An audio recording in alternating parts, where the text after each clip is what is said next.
We'll jump in tonight. Tonight we're going to be continuing our just discussion of writing from the heart, soul, mind, and strength. And tonight's a really good one. It's going to challenge us, I think. It probably is not going to be what you expect, and that's going to be really awesome.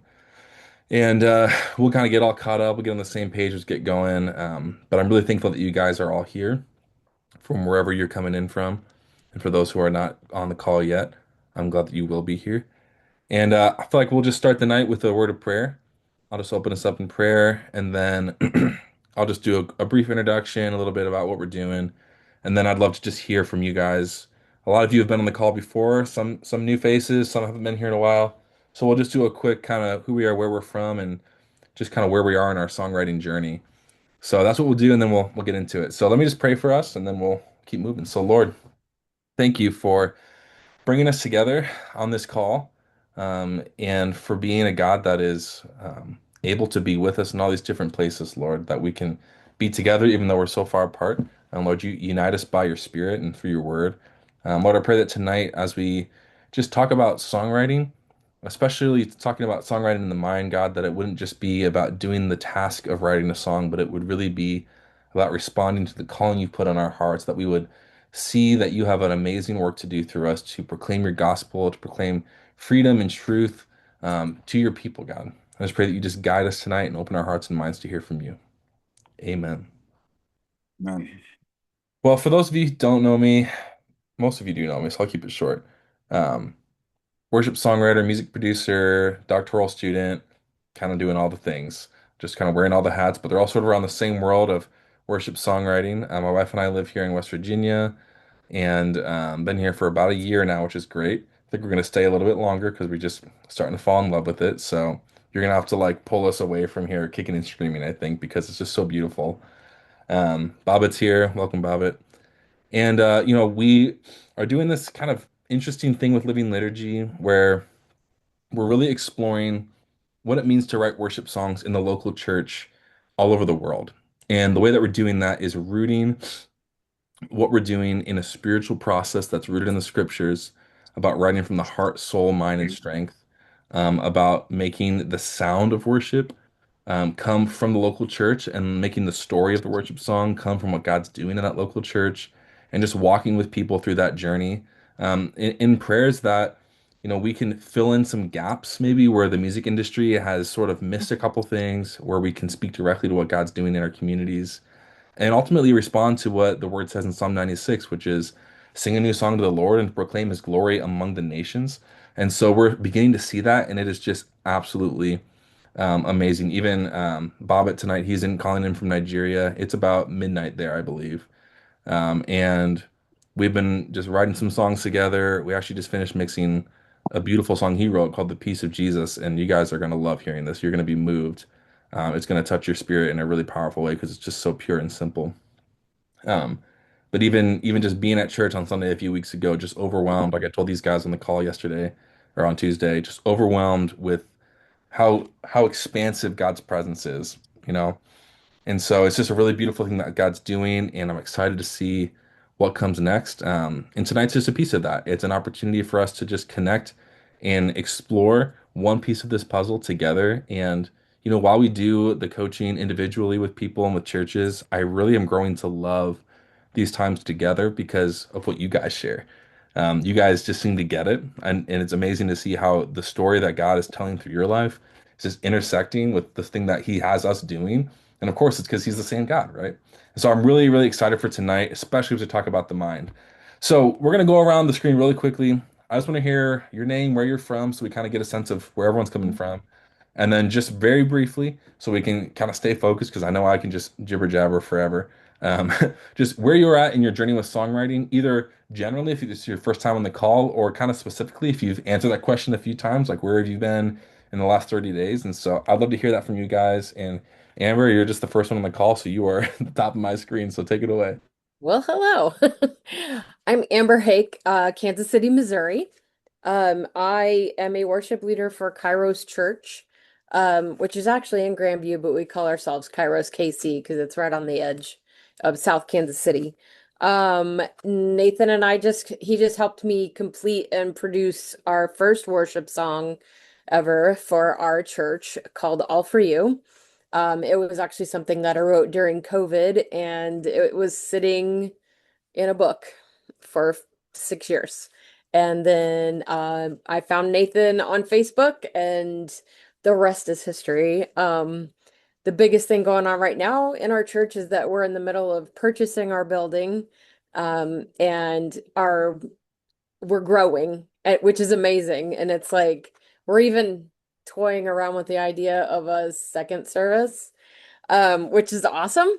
And also, I have written down ideas and concepts of a Christmas song a Christmas worship song, something along the lines of the simplicity of of the birth of Jesus. So, and I'm just happy to be here, Happy that you're here as well, Amber.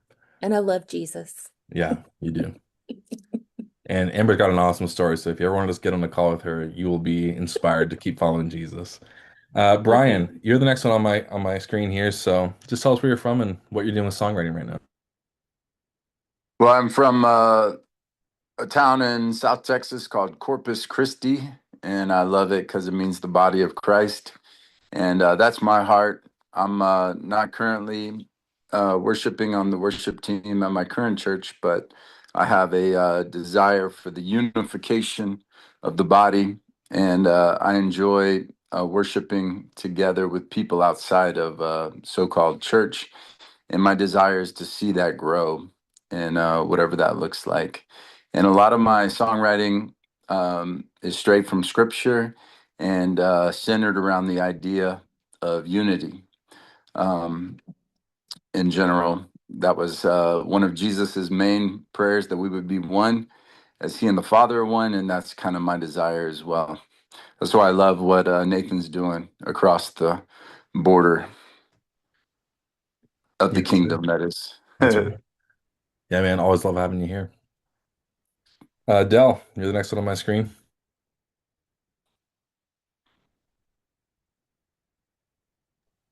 Never used a smartphone in my life. I'm just kidding. Had a little technical difficulty. No, my name is Dell.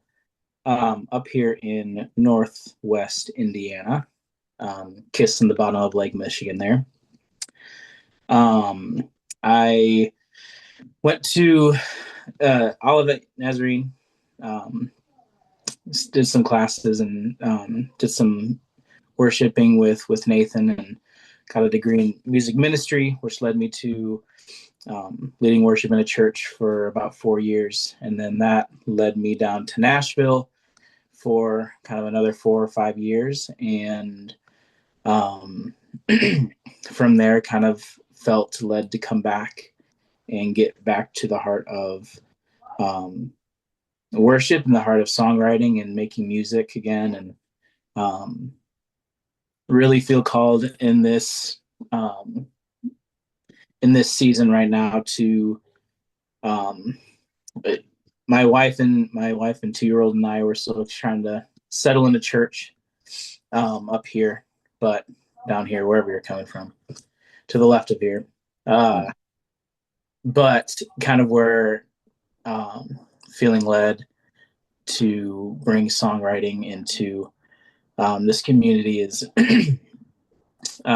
figuring out what it looks like to start a ministry where we get songwriters together, Christian songwriters together, and going into jails and nursing homes and homeless shelters and women's shelters, and using music ministry as a way to share the gospel and testimony and to reach the people that maybe don't get to hear the name Jesus very often or at all. Go to those kind of people, meet them where they're at. It's a very nothing is concrete yet on that plan, but feel very strongly through a lot of prayer and a lot of closed and open doors for that to be my ministry. So Nice. that's where I'm cutting it off. Yeah, bro. It's exciting to see what God's doing, moving from when you're on that first call with us months ago, Yeah. from I don't know, to God starting to clarify. So that's pretty amazing. Good job listening. Yeah. Joanna, if you're able to share, I don't know if you said you're at work, so no pressure, but Yeah, nice to meet you all. Joanna Paz, born and raised in Tennessee, and then I've lived in Seattle the last 2.5 years. So, still finding my footing here in community. Worship wise, I'm not currently on my church's worship team. I did help lead worship at a church last year. I feel like I'm supposed to be here and involved with this group and not sure why, but I'm excited. So, super thankful for what you're doing, Nathan. Nathan, what's your name? Yes. either Okay. one is great. What else? Yeah, I'm feeling pretty stuck, I think, creatively, like limited. Like I have all these ideas, but because I'm just a vocalist, I am trying to push myself to, I don't know, learn how to produce or something because I can't keep paying so much money to produce my songs. So that's where I'm at. Yeah. Love it. That's why I learned how to produce too, so we're on the same page. Yeah. Alicia, Do you mean me? There was like three of us last yeah, time. you're the only one here Okay. today, so Okay.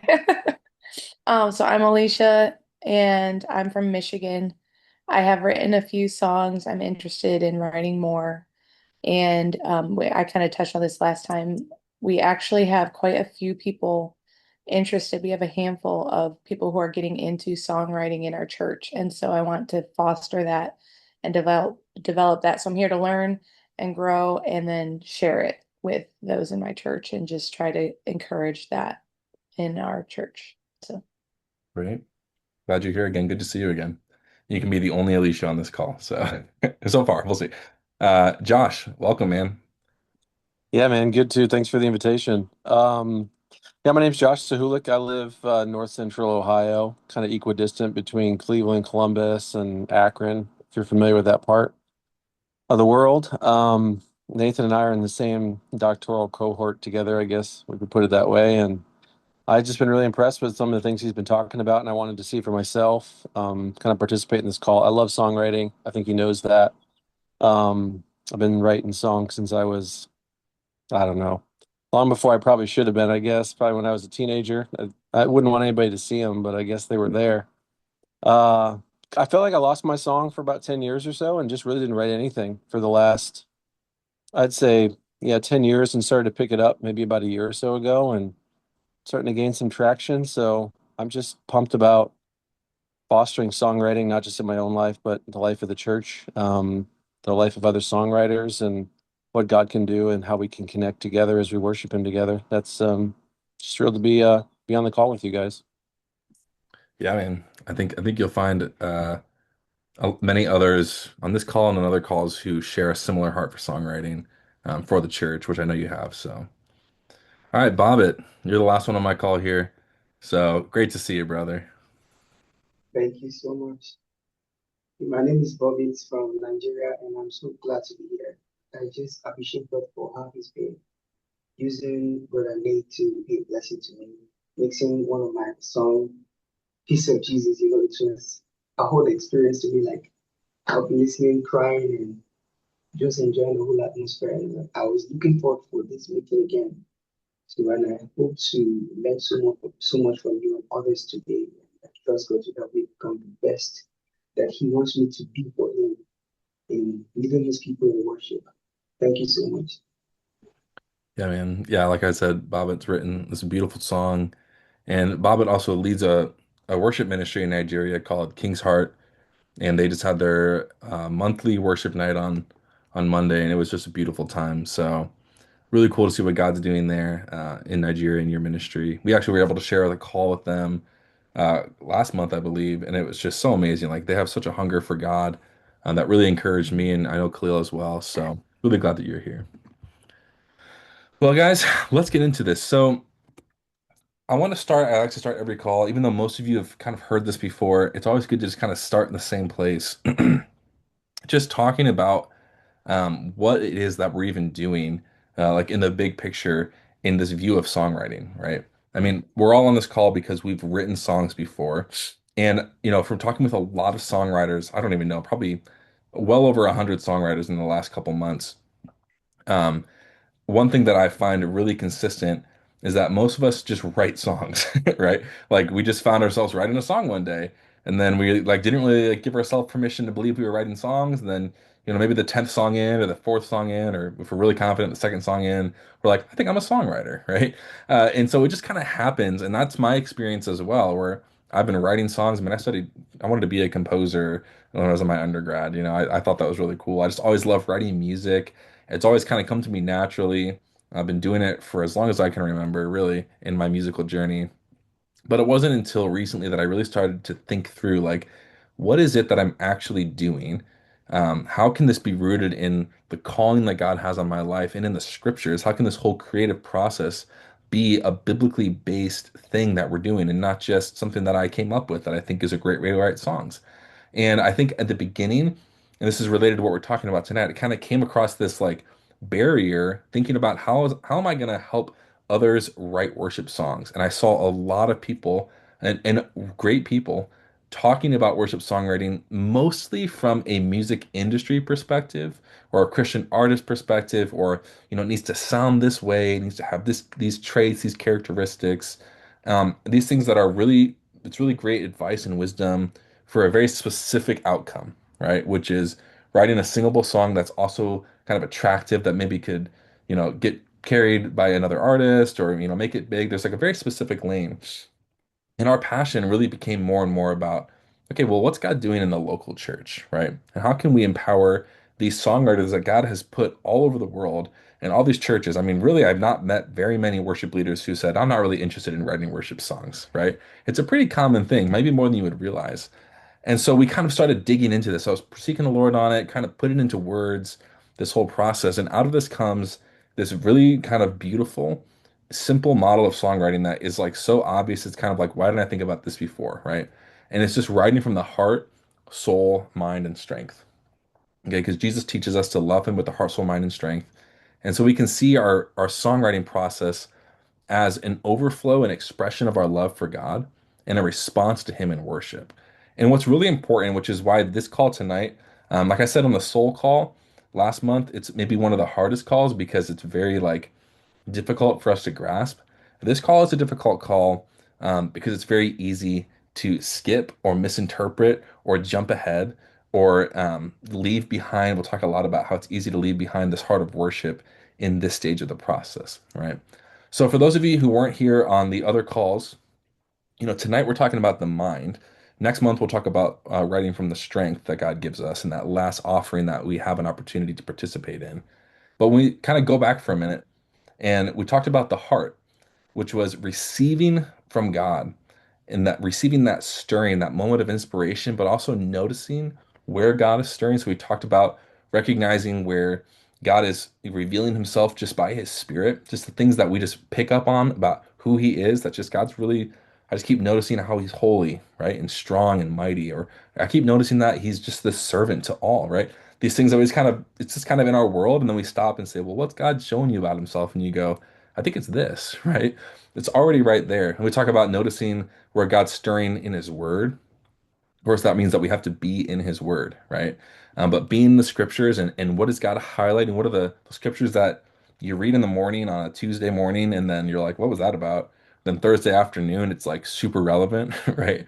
God planted those seeds. And then also recognizing the story that God's telling through your church and in your personal life. And then also noticing these creative instincts that God's given us, maybe your musical background or the place that God's called you to serve. And those four streams of inspiration come together into this inspiration marker that sort of holds very roughly, very loosely, a description of what God might be stirring in you to write a song, right? So by spirit, scripture, your story, creative community, and then the creative instincts that God's given you. So we talked about all of that, and we talked about how to position ourselves to just pay attention to the ways that God's already revealing himself and to just hold it and just receive it and to just recognize, number one, that God is speaking and revealing himself in really simple ways. It doesn't have to be a flash from heaven and this divine thing that you figured out. It can just be recognizing that God's already speaking all over the place. And then also recognizing that God is stirring a specific song for a specific place. And I think it really emphasizes how he's called each one of you. I sit here in my little studio and I look at the seven others on my screen, right? I see seven different stories that God is telling, right? That one gospel, that one God, one spirit, but it's being expressed in all these different places, right? And for some reason, I don't know all the details of it. For some reason, he's put Amber in Kansas City with her story, with a bunch of people who have a different story, and somehow this song called All For You comes out of that, that captures just a piece of what God's heart through his word by his spirit and his community for that church, and it comes through Amber, right? So it's like, wow, what an amazing opportunity to respond to that calling. So we talked about that, this receiving, and it really emphasizes that the song comes from God, right? Not just from us, it comes from the Lord. And then last month we talked about the soul, which was really fun, probably challenged and stretched some of you. We'll talk about that in a minute. But the soul is that opportunity to begin to respond to what's stirring, right? So the soul responds to what God stirred in the heart. And it's this very like transparent, honest, vulnerable moment where we, for me, it's sometimes sitting down with the guitar or sitting down with the piano, or just maybe I'm just driving to work. Well, I work from home, so I'm driving to the grocery store. And all of a sudden, that thing that you've been meditating on, God's holiness and his power, it begins to emerge in a sound, right? In a tune, and a theme, or a mood, right? We just kind of break it down to those three because that really kind of captures the majority of what we're talking about here. And we begin to respond, and we just continue to respond and let these fragments emerge from our soul, right? We just let it happen. We don't rush to make it a perfect song. We just allow these things to happen. The goal, like we said in that one little clip, is it's not, is this good enough? I got to put it down, or I'm going to forget it. Is this good? Basically, is it good enough to share? That's not the question we're asking. We're asking, is it honest enough to keep, right? We're going for those pure moments of worship where it just kind of all comes together and we respond just honestly and authentically. So that's kind of where we left off. We're going to talk about the mind in a minute. But I wanted to start just for a minute for those of you who were on the call last month, or for those of you who are jumping in right now, just hearing these little ideas about the soul, about responding honestly. I want to hear what you've been thinking about. Have you tried that out in this last month? Just kind of what's going on in your head when you think about writing from the soul, even from the heart, if you want to carry a little bit of that in. I just want to hear where you guys are at before we jump into the mind. So, does anybody want to share just briefly some of your reflections on writing from the soul?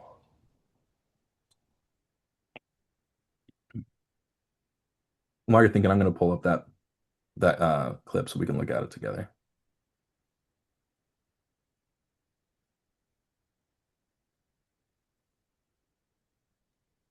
I'll share a little bit. I kind of Yeah, go ahead. mentioned this last time, like what really stood out to me was avoiding trying to like worry about, like you mentioned, that it makes sense, or trying to like start using the logic with it, like just setting that aside for a minute and just feeling it and letting it not be perfect, Right. and not try to make it sound better or more catchy or whatever, like just to like let go of all of that and just let it be that honest expression. And I really love that, like giving yourself that time to not rush past that moment Hmm. to get to where you start making it like make sense. Just let it be what it is at first and just express it, and that honesty in it. I really appreciated that. That stood Yeah, out to me. that's great. Yeah, there's all these temptations to just to kind of close ourselves off from that because we say, well, it's not going to be good enough, right? Or what if I say something that's like not theologically right? I don't want to go down there. But if we never be like that honest, we're never that honest with ourselves, then we're not going to even figure out where those little cracks are in our songwriting process, in our theology, and our understanding of who God is. And so the soul is where we just kind of let it out. We respond, and then we can clean it up later.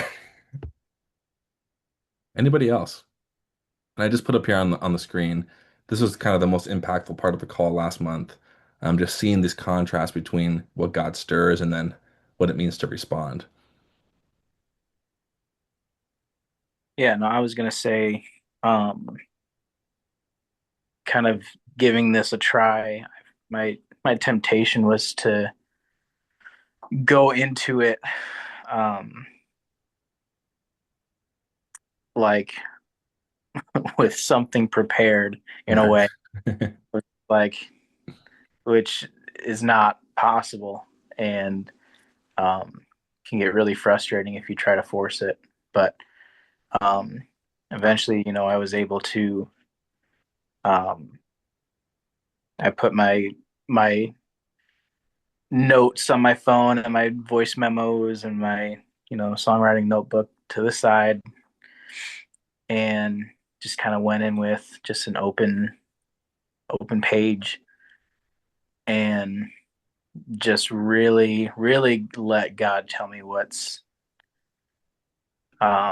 he's trying to say, what he's trying to stir. Um, and ended up getting a really, really intriguing, um, yeah, just a really intriguing like song idea out of it. Um, Still yet to explore it further, but not at all what I was expecting out of that session and that time doing, um, going through those steps there, but really cool. Um, and actually, yeah, all the premeditated, like, man, this is what I think this song could be. Now I'm going to go into this time of prayer with God, and then let God kind of do the rest of the work, whatever that looks like. Um,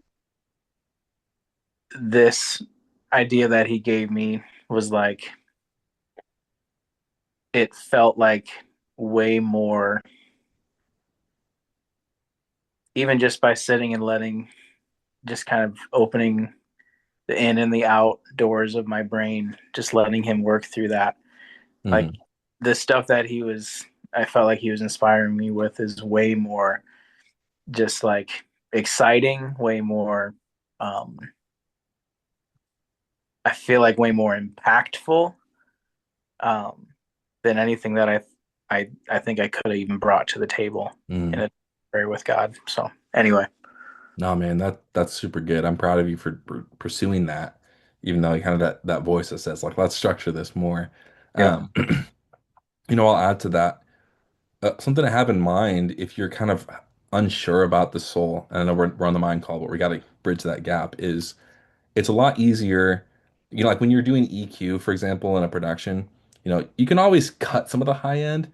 You can't put it back in, right? I can't really add something that's not there. So we can always make it less honest if we need to kind of soften it for the congregation. It's hard to make it more honest, right? And we're gonna see Alicia is not able to be on the call today because she's in Switzerland, so she has to be like that.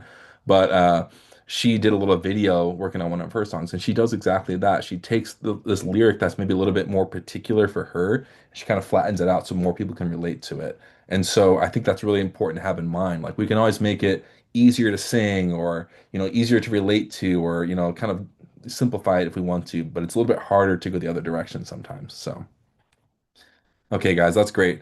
I'm gonna move forward a little bit and start talking about the mind because, like I said, we can just chat for a long time. We'll be here till 10 o'clock. But I want to move into the mind a little bit here. So let me share my screen so that you can see where we're at here. Nope, not that.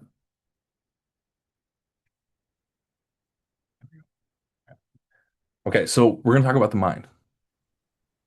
And again, this one is probably one of the more challenging ones for me because I tend to be more on the expressive, open side of things. Um, and I struggle to get things structured and clear. That's one of the areas I've had to grow in a lot. So I can be in the soul all day long and just vibe and pray and respond and just be there. But the mind is such an important part of the process. And so I'm just going to go through this bit by bit. We'll have some opportunities to talk and chat a little bit. But when the mind is rightly ordered, it helps a song become clearer, more coherent, and this last one is probably the most important for what we're talking about tonight, more faithful to what God first stirred. Okay. And the mind is asking different questions that than what we ask when we're in the heart stage or the soul stage, right? The heart is just saying, what is God stirring? The soul is saying, how can I respond to that faithfully? But when we get into the mind, we're not just evaluating, how does this feel? And we're not just moving our ideas into like kind of a stable, safe zone, although those things are important.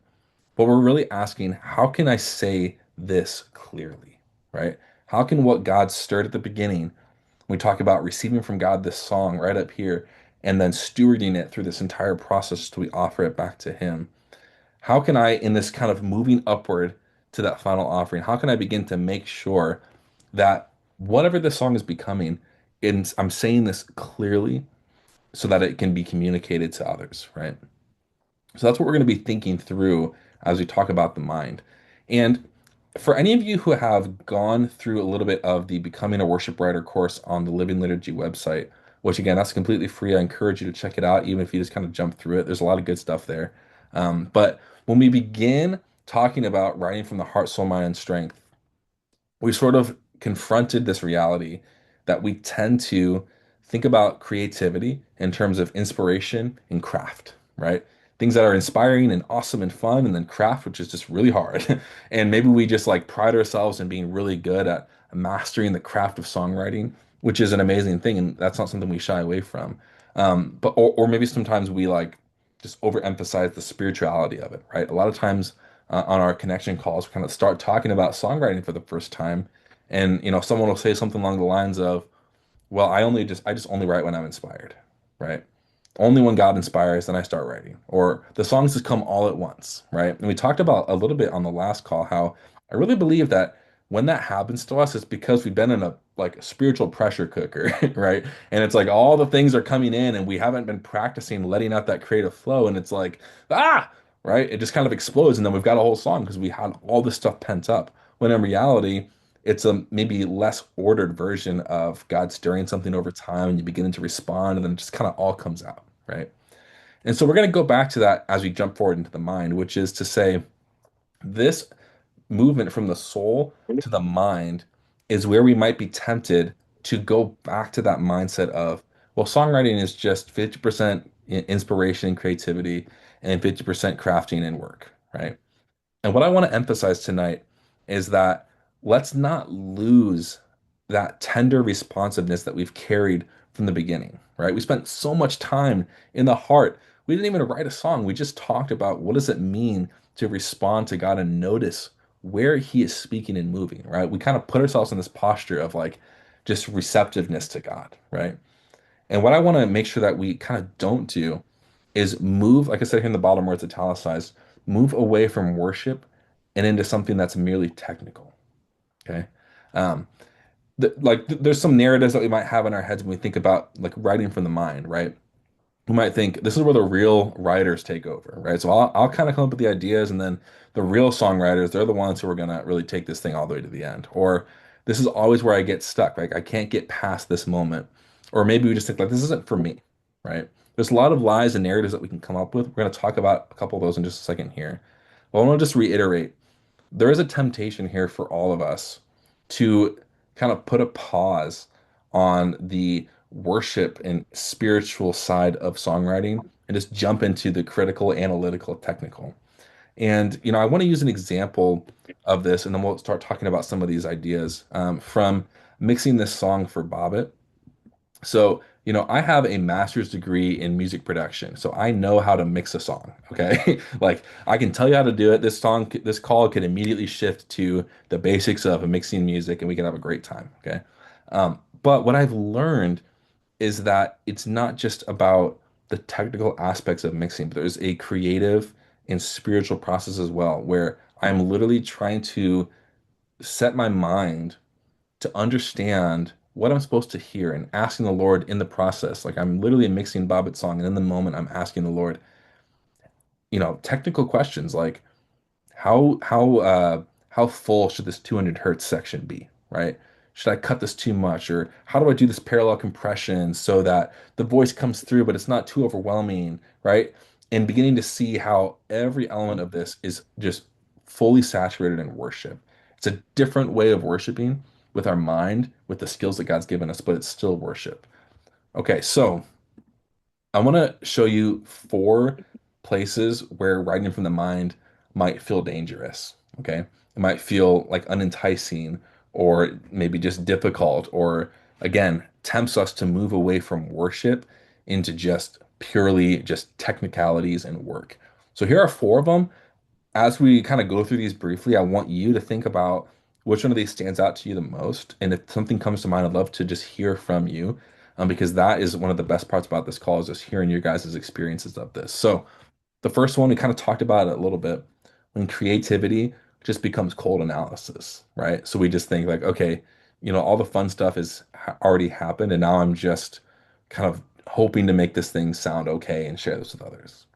Or when free expression becomes overthinking, right? A lot of times in the mind stage, all this freedom we had in the soul to just express and share. Now we start overthinking every single word, and it becomes like really just kind of overworked and confusing, right? I think a lot of that is rooted in insecurity, right? Or striving, where we're thinking, okay, well, God gave me kind of the ingredients, but it's up to me to make this thing sound amazing, right? So we can move into overthinking. The other one is exploration turns mechanical, right? So instead of kind of treating this song as something that we are experiencing and dealing with, it just becomes very rigid. Like we have our scripts that we work through, so it's like every verse has to, be this long, and then the pre-chorus happens, and then we got to do this chord here, and then this many repeats, and we can't do this, can't do that. It becomes very mechanical. And then the last one is honesty is drained by perfectionism. And I think this is one that is going to get some of us on this call, where we kind of turn off the faucet of just being honest and vulnerable, and we begin to just get very, very focused on making this song absolutely perfect. And I'll be the first one to raise my hand and say that I have overworked songs and gone perfectionistic and never released a song, right, that was really, really great 2 months ago, and now it's just way beyond the point of return. So this is a really important place to stop ourselves and go, hey, where am I tempted to kind of derail this entire process with cold analysis, overthinking, getting mechanical? I just realized that there's just one period on mechanical and not the other ones. So my perfectionism is going to just let that go, right? Or perfectionism. So what do you think? What stirs in you? What kind of stands out as we talk about these four potential dangers of writing from the mind? Raising my hand. Um, First of all, grace to you about the periods.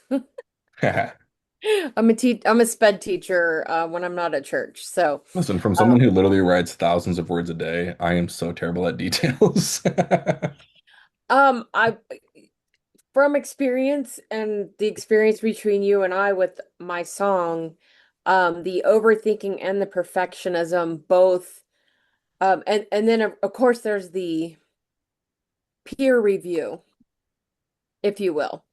I had former people that were on my team who have since moved out of state. So I don't know if God's like sending them to other places to do other things or whatever happened. People that I brought my song to, that I trusted, and one of them was saying, "Well, where's the bridge?"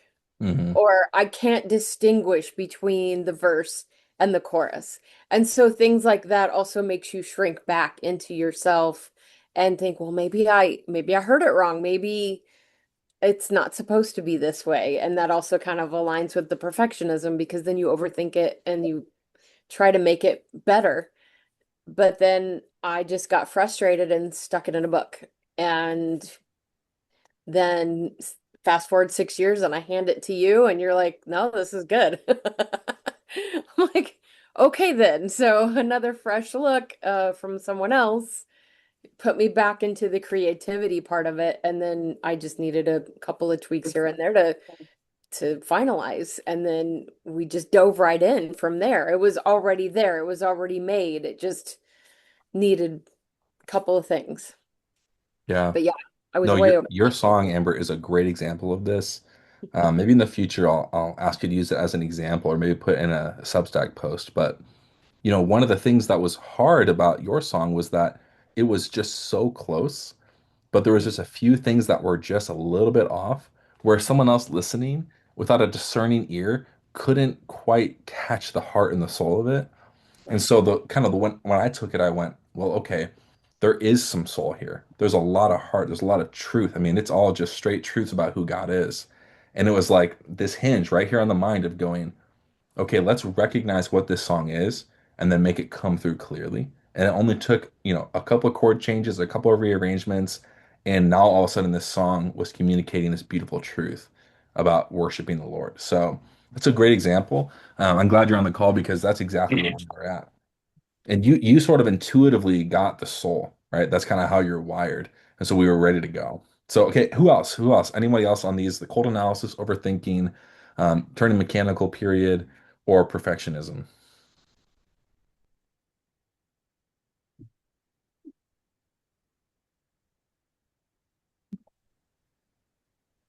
Um, Option E, all of the above. Um, I don't know. This makes me think of I, I guess I don't know who else has taken the Enneagram or all and you know the personality test stuff, but um I I'll yeah, I'm not gonna go into a whole story, but um I'm an Enneagram 5. It's the observer. This I'm trying not to go too off track, I'm sorry, but That's all right. it connects, but it's the observer. um it tends to like just gorge on information and is just always trying to find information and make logic out of things, and um, it really kind of leans more on the mind than um, more logic than the heart. And so I think that's why I personally have had a lot of frustrations with um, being satisfied with the songs that I've approached. And uh, the reason I brought up the other, yeah, I guess the other thing it reminds me of, there's um, this writer, this songwriter that I saw at like a writer's round one time, and he mentioned that he was also a 5 on the Enneagram. He was this observer, Mhm. um, and he was like, I still remember it because then it kind of made me think a lot of just like what he said was, I don't know what a 5 on the Enneagram is doing writing songs, but here I am. Mhm. And I was like, oh crap, what 5? I'm trying to write songs. Um, and so, yeah, I mean, all 4 of these on this list is, man, that hits almost every time. And usually this is about as far as I get before I, Well, luckily honestly, this is just the before. danger, so it's gonna get better. Okay. Yeah, exactly, exactly. No, I appreciate your honesty though, bro. And this is where your personality type and the way God's wired you is going to become a superpower, right? Yeah, Once you get the heart and the soul just flowing, because I know that you've been trying to figure out how to orient yourself in that. Once you get those flowing, it's going to be such a reward to be in this spot with this spiritual lens. So let's move on, even though I'm sure we can all just sit here and out ourselves about all the ways that we mess up. But let's talk about how the mind empowers worship, and then we're going to do just a very simple statement, and then we're going to do a small Bible study if that's okay. So think about it if you want to be an assigned reader for a scripture in a minute here. But here's a couple ways that the mind empowers worship. Okay. So the mind is not the enemy of worship. And I know that some of you, I might say that, and you would think to yourselves, like, why would you say that? Right. We got to remember that each of us on this call come from a different theological and liturgical and denominational background. So in some denominations, we're really emphasizing just what we know about God. And so when I say the mind is not the enemy of worship, you might be thinking to yourself, the mind is basically what worship is for me, right? For others, it's more of like a spiritual, experiential type of a thing. And so that's where maybe we might think to ourselves, like, I don't want to get too caught up in thinking about this. I just want to encounter God, right? I think that's a really beautiful thing as well. But let's just remember that the mind is not the enemy of worship. It's one of its essential instruments, right? It's a part of how we worship God. I can tell you from my experience, I've listened to, I mean, I'm nearly 30. I've listened to, I don't know, what's 30 times, 100, 3,000 sermons in my life, probably more than that. But there was one sermon I heard at the Gospel Coalition conference about 3 years ago where the pastor was explaining the gospel so clearly, my mind was spinning, right? Someone who's listened to thousands of sermons, like, I've read the whole Bible and all this stuff, but listening to the gospel proclaimed, my mind was spinning with just the wonder of who God is, right? the mind is such a powerful part in worship. Um, the mind, rightly ordered, does not distance us from God. Again, moving on this theme of the temptation for us to think about the mind as just something we figure out, right? Instead, it helps us stay faithful to what He has given, right? Helps us make sure that the way that we're orienting ourselves in worship and in the writing process is faithful to what God has already expressed about who He is. Um, the purpose is not to suppress life, right? This is not where we just start, buckling down and just make sure everything works okay, but to serve it with wisdom and intention, right? We have this open door to just make it even deeper and even richer than when it started. And then the last part here, when the mind enters the creative process in the right place and at the right time, it becomes a gift that truly reveals God's imprint on the human creative spirit. And this is one of the things that we want to see as the outcome of this process of the writing of writing a worship song, which is that through the mind that God's given us, we are just completely convinced that this is something that came from God and we're just stewarding it, right? I think in the heart and the soul, we're sort of experiencing that in a very like pure way. We're just responding to God. But in this way, in our response, we are like clarifying and exercising this gift to say, wow, this is really, it's got the fingerprints of God all over it. Okay. So those are four ways that the mind and power worships want to kind of move us in the direction of seeing the opportunities and the doors that we have here in the mind. And again, what is amazing about this whole process? I mean, I know I made it, so I think it's amazing, but what's amazing about it is that we can just think in just such practical or like musical terms about songwriting and creativity, and then to realize that there is so much in the scripture that like supports this entire creative process that we can sit here and talk for hours and hours about it. So here's the last thing I'm going to say before we get to the Bible study. The mind is not the transition from worship to work, right? It's where we started. It's a continuation of worship, right? And I know for some of us, that's like, of course, Nate. But for a lot of us, me included, this is something I have to continually remind myself that this is not the moment to just buckle down and make this thing happen. This is that transition into another kind of way and mode of continuing to worship God. All right. Any thoughts just right now before we get into the scriptures? Real quick, Nathan, for me, a lot of times this happens like could be years after. So, simple example, I wrote this song about God's love, and and you know, the chorus was, "Your love is the perfect love. Your love is miraculous. Your love makes me sing. Your love is amazing." Hmm. And although that's all true, it's very overdone and very just kind of, what does that mean? And thinking about the whole song and then the verses, I uh, I changed it and it pinpoint and kind of defined that easier, and it worked so much better. And it says, your love is a lighthouse. Mm. Your love helps the lost get found. I can't remember now. Is for all at sea, and your love is never ending. So it's this whole idea of, okay, what is God's love? Now I can picture it like a lighthouse. If I'm in that, ship about to crash, and then I know that His love is there to lead me, and it's just so much better than just and I think the mind for me allows that, because it's back to the soul. Like when I wrote it, it was just, meditating on God's love, perfect love, everything is great. But then later on, what does that look like fleshed out? And I think that's where the mind comes into play for me.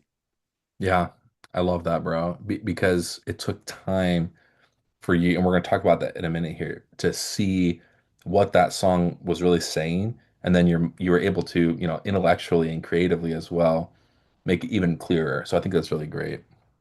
All right, who are my Bible readers? We have First Corinthians 4:2, Romans 12:2, and then First Corinthians 2:16. So I don't know. I talk a lot, so someone else can be a Bible reader. So we're going to talk about the work of the mind in three stages. I wouldn't necessarily think about this as three things to do in a row necessarily. Just three different ways that we can approach songwriting from the mind. And I just think these are such amazing things. And really kind of moving, again, it's kind of a fluid thing. So we're moving into the strength and that final persistence, but it's all in this kind of movement up to offer the song back to the Lord. So the first one is stewardship. Now, stewardship is sort of a word we've used from the entire process, this kind of posture. But here we have a really a great opportunity to take action to continue to preserve something that God's given us. And so we're paying really careful attention, right? In the soul, I really encourage us um, to pay attention to how we're responding and just letting things flow. Here we're paying attention to what is right in front of us and we're looking at it. So the mind is a steward responsible for tending what God has entrusted. Development begins by asking what must be guarded, clarified, and honored. So who's got 1 Corinthians 4:2? Go for it, Alicia. Alicia. Sorry. You're fine. Moreover, it is required in stewards that one be found faithful. Right. Exactly. Right there. Simple, simple, clear. But to see that the one of the tasks of the mind in songwriting is to just be faithful to what's in front of you, right? It's a posture of, just like Brian talked about in his song, it's a perfect example of saying, okay, what do I have here? I've got this song, it's about God's love, but it's a little bit vague, it's a little bit broad. How can I make this clearer for others? How can I just shape this a little bit more into something that others can really get? That's an image, and it's like, yeah, I'm going to be faithful to that. Okay, the next part is imagination, right? Envisioning faithful form. So, a renewed mind is more than just protect, it perceives possibility. So, scripture ties renewal of the mind to discernment and vision. So, divine imagination explores how what God has entrusted might take shape so others can receive it clearly and faithfully. So, who's got Romans 12 too? Go ahead, Amber. Do not be conformed to this world, but be transformed by the renewing of your mind, so that you may prove what the will of God is, that which is good and acceptable and perfect. Yeah, I love that. Um, what always stands out to me in Romans 12, 2, and that verse that we all know really well, I'm sure many of us do at least, is how we are able to perceive something that we couldn't perceive before, right? And so I think it's really important. We've talked about this all throughout this process of being rooted in the scriptures and being open to the work of the Spirit. But just to see how when our mind is submitted to the Lord in songwriting, we can actually have this imagination that can really make sure that what we're sharing, what we're capturing is just good and it reflects the character of God. So that's that imagination element. Okay, the last one, which is really, really important. They're all important, but this one seems just really to stand out to me, at least today as I'm preparing this, is discernment or sharing the mind of Christ. So the remind is renewed and guided by the Spirit, allowing us to participate in Christ's way of seeing and responding. Discernment listens for what belongs, what distracts, and what clarifies the truth. So who's got 1 Corinthians 2:16? Anybody? Or do I need to pull it up here? Take it again, Alicia.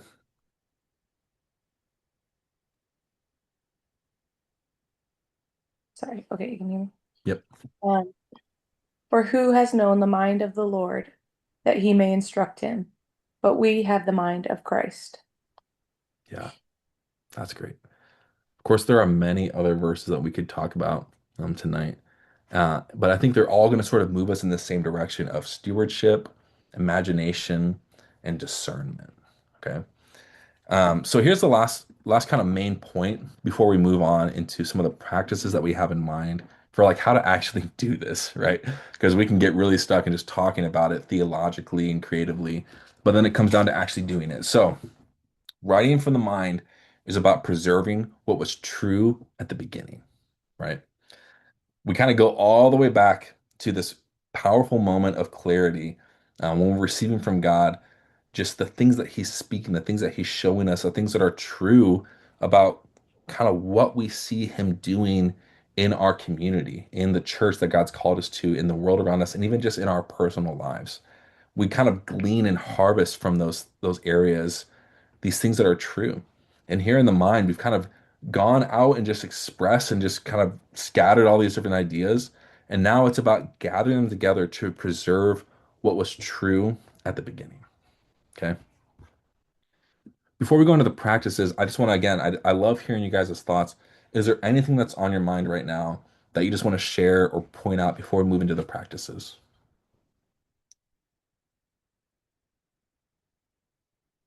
All right, I'm not hearing a lot of activity, so we're going to move on and jump into this. Okay.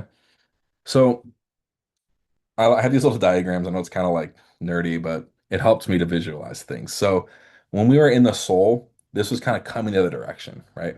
We had that inspiration marker on the left side. And then we had these kind of three streams outward, right? Where it shows how we get this idea of something God's stirring, and then we begin to respond to it. And that can kind of go down any of these paths and two at a time or three at a time, whatever your creative process looks like. It's all different. Some of us just write a little lyric down. Some of us write some melody. Some of us just vibe on chords for eternity. I kind of do a little bit of each, just kind of as the song leads me. Um, but we have a tune and a theme and a mood that just kind of come out, right? And over time, maybe it's 20 minutes, maybe it's 2 hours, maybe it's 2 years of just kind of simmering with this idea. We begin to say, okay, I see this tune kind of sounds like this, and these melodies kind of keep returning. And okay, this theme is just kind of emerging throughout the song where it's just talking about God's love in these certain ways. And okay, it just kind of sounds like this. And we begin to name it. And at the end of the soul, what we did was we took time to answer 12 really simple questions and just kind of evaluate before we move on to the final stages or the next stage of the mind, kind of evaluate what pieces of this song and the tune, theme, and mood are resonating with what was stirring from the beginning, right? It's our check to go, okay, I can kind of see that this thing and this thing and this thing are like really, really good pieces and fragments of the story that I'm telling about this thing that God stirred. And these two things over here, these are branches to another song that I'm going to write another day, right? And I'm going to kind of set them aside and I don't need them right now. Or this one, it's like kind of close, but I shouldn't have said that word or should have changed, that tone just a little bit, or that chord didn't fit, in the exact same spot. So I need to change that around. So we kind of take that time to just kind of look around and see what's going on. Then we kind of tweak it from there. All right. And we've got this moment that we're looking at here now on our screen, which is this tune is taking form. It's singable, it's repeatable. We can get through it. The theme is taking shape. So there's a truth that's anchoring the entire song. And then this mood, this emotional posture is kind of settling and it's sustaining the entire song. So we kind of know where it's going. And at a certain point, and you kind of have to figure out where this is on your own. And, when we coach songwriters through this together, we help kind of see this exact moment. But at a certain point, it stops being like a bunch of little ideas that kind of, scrapbook on the page together, and it becomes like a song, right? You know what I'm talking about? Like it's a difference between, hey, I got the song idea, let's work on it. Okay, I got the chorus, or I got an idea for the verses, or I gotta write that second verse, but it's kind of there. And okay, I got this really cool intro idea. If you're a producer like me, it's like I got this groove in my head and this transition moment. It stops being all those fragments. It becomes, all right, here's this song. What can we do with this? Right? I could sit down right now and, I've got a library of songs. I could sit down and play them for you. Now, they're not all completely done, right? But I could play it without stopping from beginning to end. This, guys, is where the mind practically steps in because we can see this thing as a whole. And so we're going to go back to those kind of three guiding points: stewardship, imagination, and discernment, and just kind of talk about what that looks like as we evaluate it from the mind. Okay. So preserving the tune, right? And we're going to see Alicia talk about this in a minute. She sent us a video, which was really, really nice of her to do that. Um, but resisting the urge to over elaborate a melody that was meant to be simple or flatten one that was meant to lift, right? So we're just thinking about that melody and that tune and asking ourselves, like, where is this supposed to go as a whole, right? When we see the whole song together, like I did with Amber's song, we could see it from beginning to end. And I could say, okay, right here, this little melody line, you're going down And it's, at the end of the verse, I think it was like going down a little bit too much. And I was like, we need to stay up, just repeat that same melody because it's really good. It sounds great. Let's just keep it going. So we're preserving that tune so that there's no little hiccups. When I teach my piano students and guitar students, we talk about trying to stay steady and not rush and drag. I tell them like, smooth out all the speed bumps, fill in all the potholes, right? So that it's nice and smooth. So anytime you're going through the song and it's like, oh, that didn't feel quite right. And Alicia is going to talk about that. Kind of make a note, and we're stewarding the thing that we have in order to then keep it going forward, right? This is where you can kind of bring in that peer review if you want to. Anyone on this call or a call in the past we've had, send them a song and just say, "Hey, will you give me, 5 timestamps where that melody just kind of drifted in a way that wasn't what you expected? Let me think about that." Right? Same thing with the theme. Um, you know, most of us don't have a problem with not saying enough. We usually have a problem with saying too much, right? We want to get everything into a song. We want to have every single theme. We don't need to have the entire, every single story that God ever told about who He is captured in one song, right? Yeah, there's some great examples of some hymns that kind of seem to cover, creation and the gospel and Christ's return. Like it's great. Those are great things, but not every song needs to have every single part of the gospel written from beginning to end, right? Sometimes a song needs to say just one thing really simply. So, same idea, kind of going through it, we can see it as a whole. We kind of print the page out and look at it and go, okay, is there anything that's standing out that's really starting to tell a different story than the one that I'm telling right now? And beginning to refine it in that direction, okay? So again, preservation means ensuring the song remains about what it was first about from the beginning. And then we have preserving the mood. And this one, it could be easy to overlook it because maybe we don't play every instrument, right? But this is something that I think about a lot when I produce a demo for a songwriter is making sure that the energy of the song is supporting what's being said and how it's being communicated. And if you ever watch any of my production videos where I'm live producing a song, you'll see like this, there's always like one moment where it's like, oh, there it is. Okay, everything feels just right. Okay. Super, super important even for us as worship leaders, whenever you have that opportunity to share one of your songs, is to not just assume that because you got the chords and the melody and the lyrics in front of somebody, that the mood's going to come out just right. Okay. That's something that we think about a lot. So we're asking whether the emotional space of a song remains consistent to what's being said from beginning to end. Okay. Okay. So that's stewardship. Any thoughts that you guys have? How are you applying this now? What are you thinking about? Like just kind of what's stirring?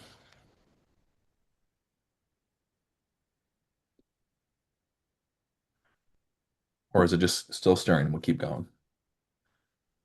I just like the fact that this week a lot of people have been doing, but you've been able to put it down in words and make it understandable. That's the beautiful piece to this whole thing because I mean, we're doing it kind of in our unknowingly, just thinking about we want it to be the best, but these, just putting the words to it is, just thinking about songs like The Mood. Yeah, I wanted this to be joyful, and this melody sounds, sad. So we need to, and it's just like, but just understanding what that means from a worship and a songwriter perspective. I love it.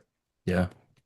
It gets really cool when you start, branching like Bob, it's on the call to other countries and other cultures where what feels a certain way to me might not feel the same to them, right? And that's one of the reasons why we really focus on the spiritual principles because you're the one who has to apply it. Like I really believe God has equipped each of you musically, and given you those gifts, but you're the one who is really interpreting how this is going to feel when you share it with your congregation or with your community.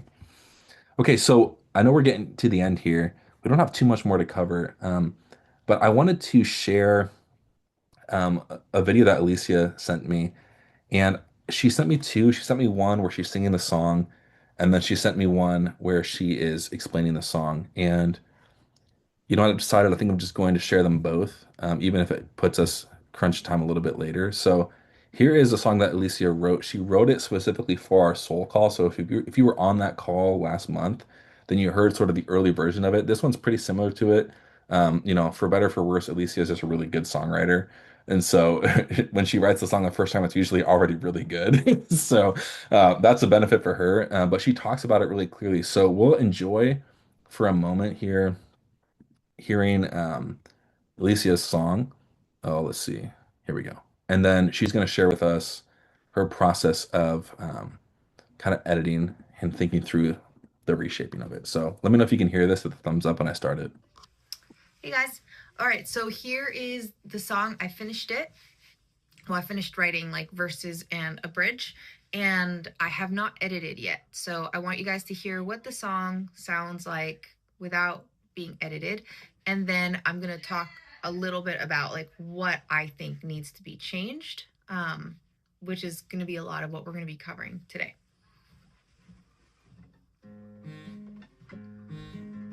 All right. What is happening? Okay. I have known many kinds of love, but only one has renamed me from unwanted to cherished and delight. Your love is a different kind of love. Your love reaches to the heavens. Your love is unconditional. Your love is tender in its mercies. Your love.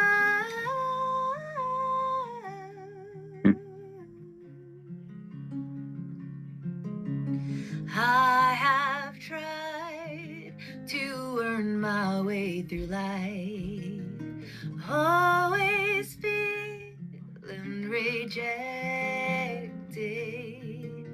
but through the love of my Savior Jesus Christ, I am finally accepted. Your love reaches to the heavens. Your love is unconditional. Your love is tender in its mercies. Your love,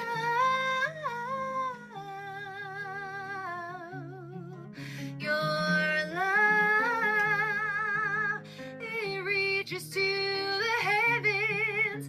Your love is unconditional. Your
Beautiful song. I mean, it helps that she's just a gifted artist in every way. So that was the kind of run through of her song. And I don't know, I got to hear it a couple times. So a few things stood out to me as I listened to it. Things that were really great, things that I noticed were maybe hiccups. And it's always hard to kind of make sure that you're not just interpreting the performance, right? You're seeing the heart of the song. But now we're gonna kind of listen to Alicia talk about how she goes about the refining process. And I pasted the lyrics in the chat if you want to check it out. She's going to mention mostly the lyrics in this process, which is great because that's exactly what we're talking about, where it's preserving the theme and a little bit about the melody as well. And so here is that one from Alicia. Here we go. Hey guys. All right, so here is the song. I finished it. Wait, that was the wrong one.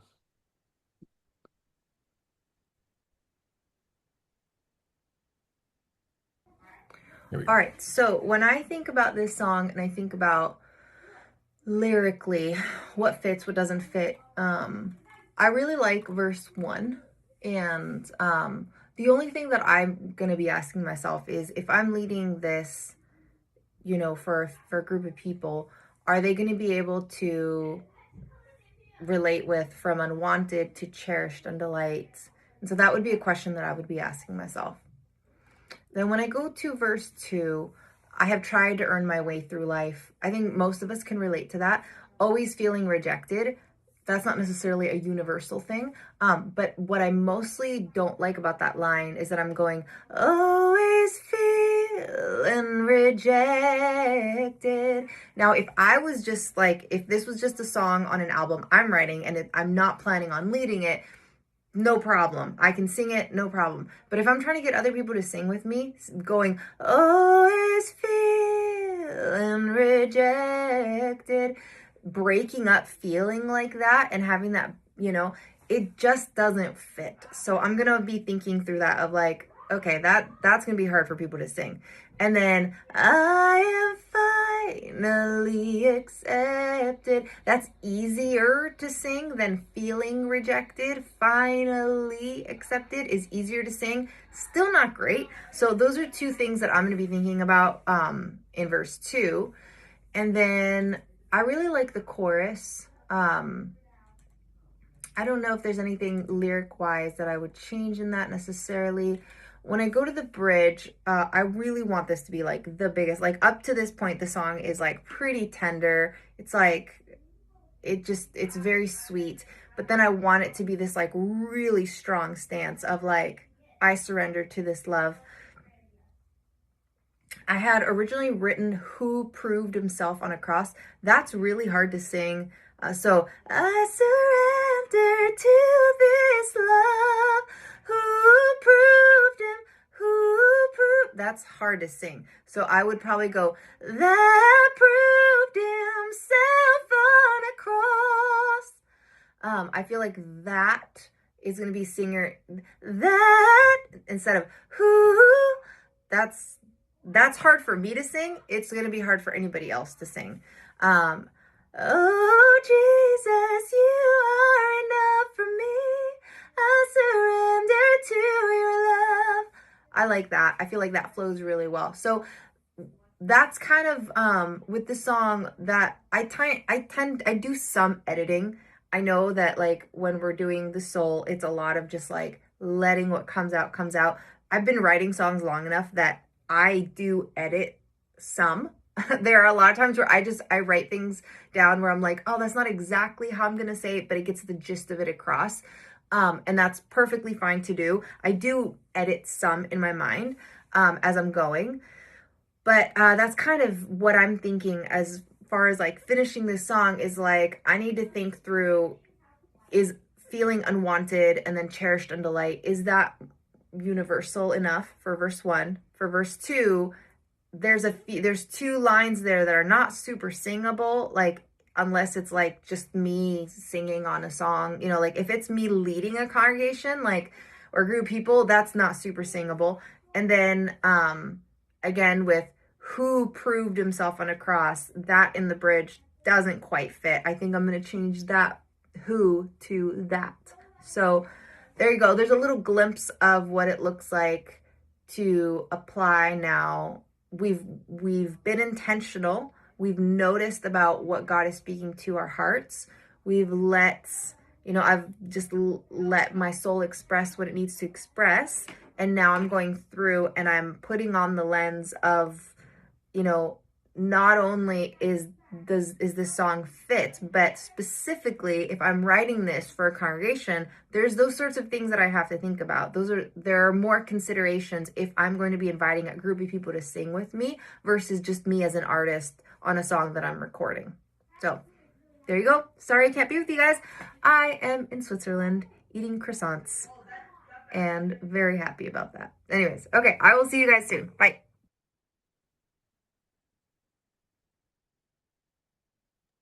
So yeah, what are your thoughts just from watching Alicia kind of do that in real time? What stood out to you? Anybody?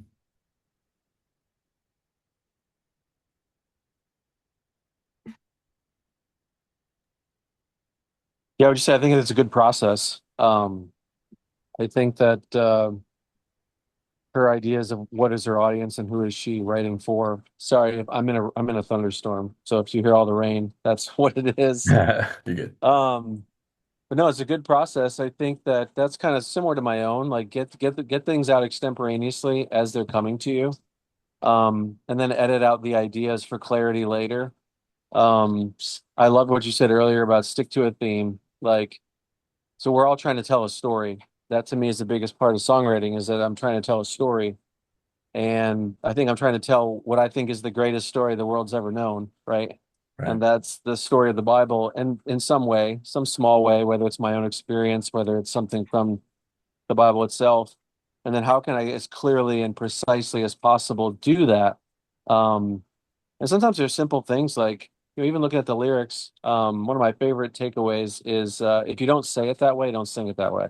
Mm, Because when we're talking about the mind, like there's like a physiological principle that the mind, when it hears something sung in a way that we wouldn't normally say it, like our mind locks into like nouns and verbs, right? Adverbs, adjectives to a point. And like if we're locking in on like so I'll do that. I'll hold a lyric on like and or I'll hold a note on the word to. And I don't think about it because I'm in love with my melody. But if I sit back and I look at it for a little bit, just like what was her name? Alicia.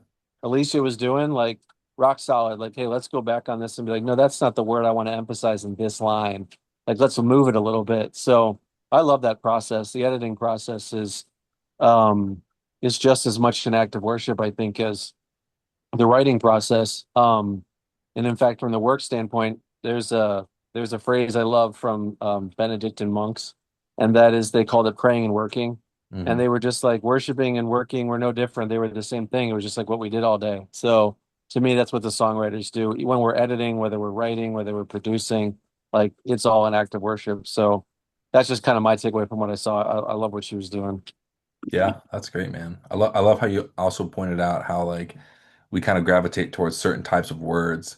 And I'm always like when someone starts a whole verse like this big note, but it's just like and like you said, and it's like, well, let's just put that and a little before the beat and then get the main word on there.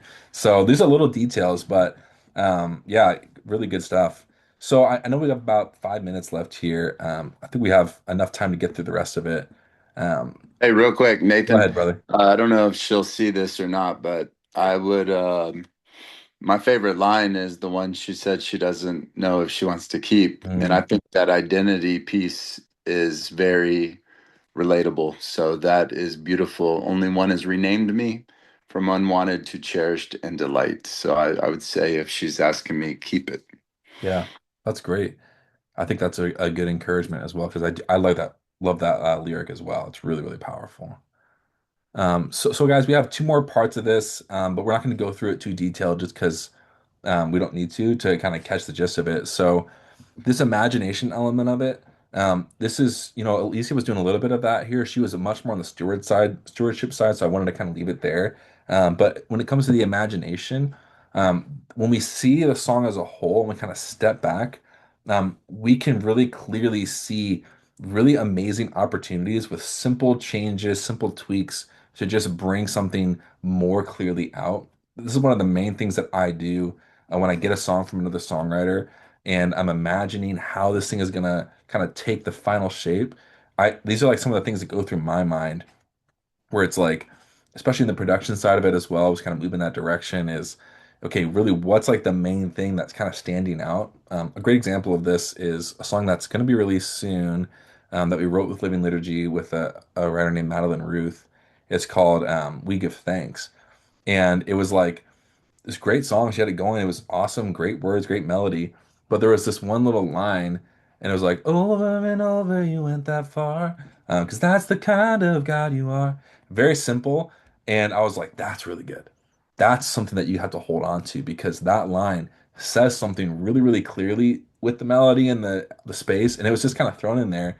And she was like, oh, that's funny because that was like the easiest part of the song to write. Like I didn't even think anything of it. It was just kind of filler. And I'm like, yeah, you think that, but from where I'm at, that's like one of the hooks of the song that catches our attention that when we listen to the song all the way through, we'll go back and it's like that line comes back in my mind and it says something that can just simmer in my spirit.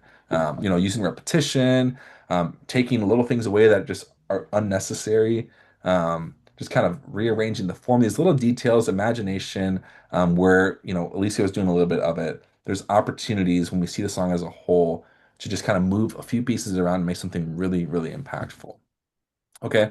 And then there's the last part here, the discernment. This is my favorite part, just because I don't know, it's how I'm wired. I love just like seeing the big picture and just dreaming and experiencing this. But we have one practice for the mind right now. Maybe I'll make another one in the future.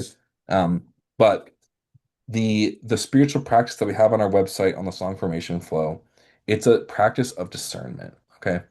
And as we move, because next month, you're welcome to join us for the last call in this series. Then we're going to pick it up on the heart again in August. So you're welcome to just keep trugging along with us. But when we get into the strength, a little hint where we're going. It's about finalizing, about persisting, and about offering it to God. And so at this last stage, as things are starting to come together, you've stewarded what God's given you. You've brought a little bit more imagination to the whole piece. Then you have this song, this rough draft of a song. It seems a little bit much, but I found it to be really transformational. You don't have to do it for every song, but try it out sometime. We have this practice where I have you go through the song by yourself, either playing it or listening to it 4 times. And every time you begin to just notice a different aspect of what this song means and what it's becoming. So you notice the song itself, how does that song, we've been focusing on that a lot, how does it carry the stirring of the heart? And then play it again. This time, focus on how it's impacting you, right? How is it influencing your faith journey? What are these words and melodies mean to you? How does it kind of intersect with God's story? Like, what is it doing for you? And then play it again. Okay. Notice the church. I mean, listen, I have a little empathy for this because I just play songs like 100 times when I'm mixing it. So I think you can survive. Notice the church, right? As you play through the song, what do you see the purpose of the song in the life of the church and the community and the people who are going to listen to it and sing along with it? That's a lot of what Licio was doing, right? And then the last one, probably the most important one, is noticing God. Play through that song that last time. And as you finish it, take a moment and just recognize how does this song reveal the glory of God? And how will God receive this song in a moment of worship? And I think that, this practice, I don't want to give it away because it's a little bit of like a surprise at the end for you to see and experience. But if you get to the stage of one of your songs, I really encourage you to, I'll send a link after this call, to go into that practice, do this 4 times. It only take you 30 minutes. Do it 4 times and then get that final report that prints out and hold on to that as you move into the strength because it gives you an idea of not just like what this song is, but why God is giving you this song. I think that's one of the really the last final touches on the mind is being able to understand that this song, like I said at the beginning, is reflecting the imprint of God through your life. Because, I'll say this to close, going back to what we said at the very beginning, God has called each one of you to write songs, right? Whether that's for a church of thousands or a church of 50 or a ministry or for the radio or for yourself. He's called you to write songs. He's empowered you to write songs. And the fact that you're on this call with us, all leaning in together, I think that's good evidence that he wants you to keep writing songs. And we don't know where they're all going to end up. They're not all going to be hits, right? But he's called you to write songs. And when you get to this moment with the mind, there is an affirmation that God can just stir in your heart to show you that, yeah, you received something, you stewarded it all. I can't say that word, sorry. You stewarded it all the way through this process, and you're so close to the end. You're almost to the end where you're able to just offer the song back to God and to be able to understand and appreciate what it is that God's giving you is such a powerful thing because it gives you even that much more hunger to offer it to God as worship, right? So that's what I have to say today, guys. My throat's getting a little dry from talking too much. Um, but I'm really thankful for you guys being here with me and exploring in such detail what it means to write from the mind. Hopefully, there's something that you're carrying away from this in your songs. I know a lot of you have songs in all different kinds of stages. This mind stage is really, really important in the whole process, especially, like I said at the end there, noticing and understanding what the song has become and really why God's given it to you so you know how to offer it back to him and to others. Um, we're going to meet again next month. You're always welcome to join us on the community connection calls where we just see who's there and we just hang out. You never know who's going to show up at this point. You never know where they're going to show up from. So it's always a fun time to just see the kingdom of God coming together. And then I really encourage you to come to our last training group call in this series, which is going to be next month. I'll send an email to everyone on this call after we're done. I'll probably send it tomorrow because I'm tired. Send it tomorrow, just a little recap and an invitation to the next call, that last one about the strength, where we're going to talk about offering it back to God in worship and those last little details, the technical details that make all the difference in the world. So I really hope that I see you guys there for that. Please reach out to me at any time. I always love calling you guys individually and just talking about worship and songs and just what God's doing, just catching up. I'm always trying to make time for that. So please feel to reach out to me on that. And yeah, God's doing a great thing. So let's just keep praying about what he's doing together. Cool. Any burning questions or thoughts before we wrap this call up? All right, you're like you've asked me to share enough, Nate, so we can we can wrap it up. All right, let me say a quick closing prayer. I know we're 3 minutes over, and then we'll wrap this up. So, Lord, thank you so much for calling us to write songs. Lord, even just the invitation to write a song, if it was just you and me in this little studio, Lord, is a beautiful thing. And yet you have purposes beyond what I can understand for the songs you've given me, God, and for each one of us on this call. God, I pray that in the next 30 days, for those of us who can make it to the next call, Lord, that you would take these ideas that we have and that you would really just ingrain them into our mind so that we could see that there is a way for our mind to be used in this process of worship, Lord, even if it's just leading a song on Sunday morning or even just going through our daily lives, God, that we would see how our mind is created to participate in giving you worship and loving you, God, with our whole lives. Lord, I pray that you keep us safe and protect us going from this call. Lord, we just love you. Amen.